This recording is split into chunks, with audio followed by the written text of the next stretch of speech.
Hey everybody, welcome to another episode of Stock Talk.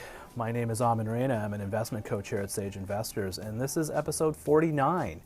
And today I'm going to talk about something a little bit different in terms of one of the things I've been very much into and as a core component of my practice when I coach people on how to make better investment decisions is the behavioral side of it, the behavioral finance, behavioral economic side of it. And to me, it's almost the secret sauce that separates great investors from, just run-of-the-mill investors.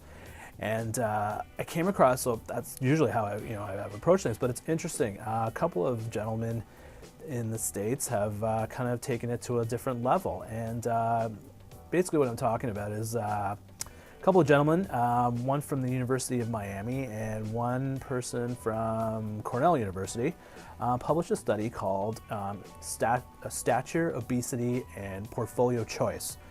And the gist of it, of their analysis, was that they found in their study that people that tend to be taller and fit tend to demonstrate a more propensity to invest in stocks. Yes, so fatter, plump, obese people don't invest in stocks. That was their premise, and that was their argument. They went through a whole study and cited a whole bunch of analysis and data, and I just said to myself, what? So it's almost like now we're going into behavioral finance. Now we're jumping up into now biological finance. Like biology now apparently can play a factor in how people make investment decisions and their propensity to make different types of investment decisions. So I was quite first taken aback by it, and but then I read a little bit and I thought about it a little bit, and there might be some nuggets of truth in there. Basically, according to their analysis, if you kind of mind map their thought process through this, really what it comes down to is a person's body type can influence their level of self-esteem.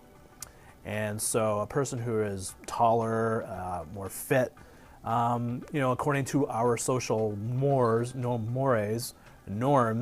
we put a higher, value and a higher status on people who are healthier or taller, skinnier, that type of thing. What they're saying is that those people tend to have higher elements of self-esteem, and basically they're going to have more, because of higher levels of self-esteem, they're going to have more confidence. And more confidence means they're going to be able to gravitate to making more maybe aggressive type investments. They'd be more comfortable investing in stocks or higher risk type of assets. Conversely, what they're citing is that people that are more overweight, smaller in size, are going to exhibit levels of lower self-esteem,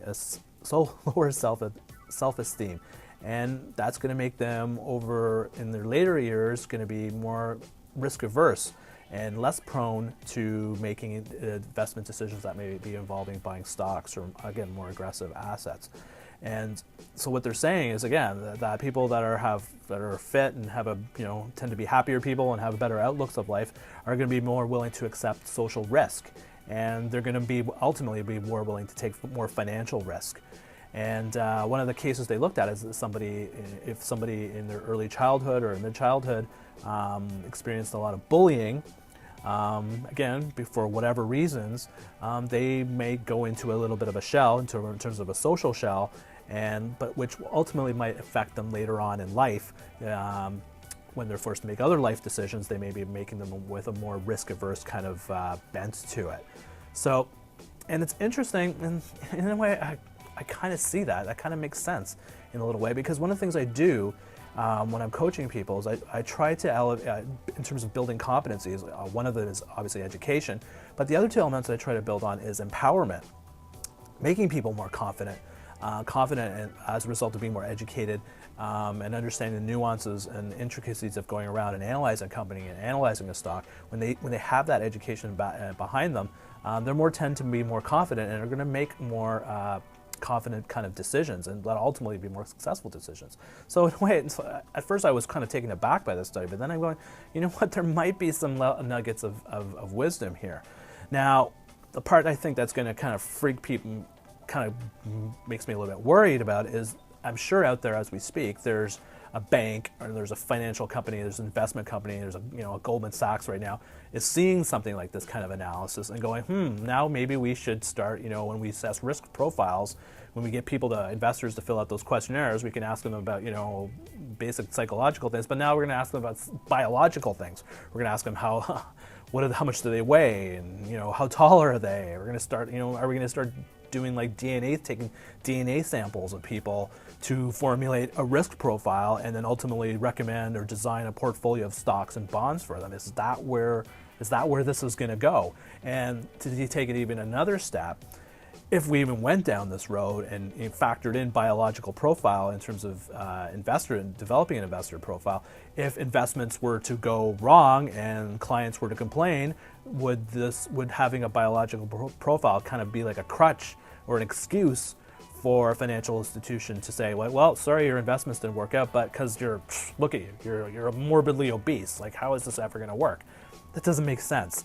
And that's kind of, I think, what I found a little bit worrisome with this kind of analysis and with this kind of interpretation, and factoring biology now into investment decisions.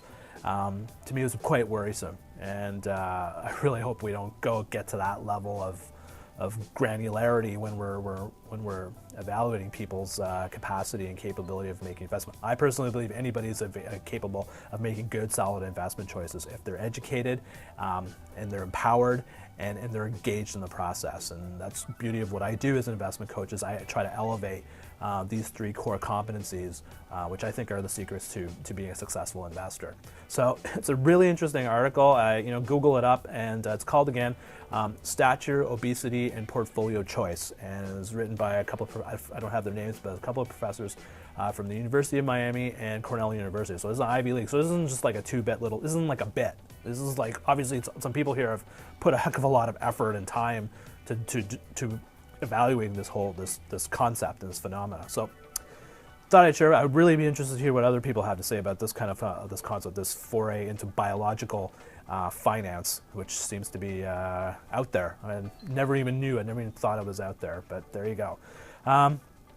That's all I got for you today. If you have any questions about this topic or any of my previous episodes or anything just generally about investing, hit me through my Twitter handle @SageInvestors. You can direct message me, or you can hit me through an email through my website, www.sageinvestors.ca. That's it. That's another edition there for you of Stock Talk. My name is Amin Reina of Sage Investors, and we'll catch you again another day. Take care.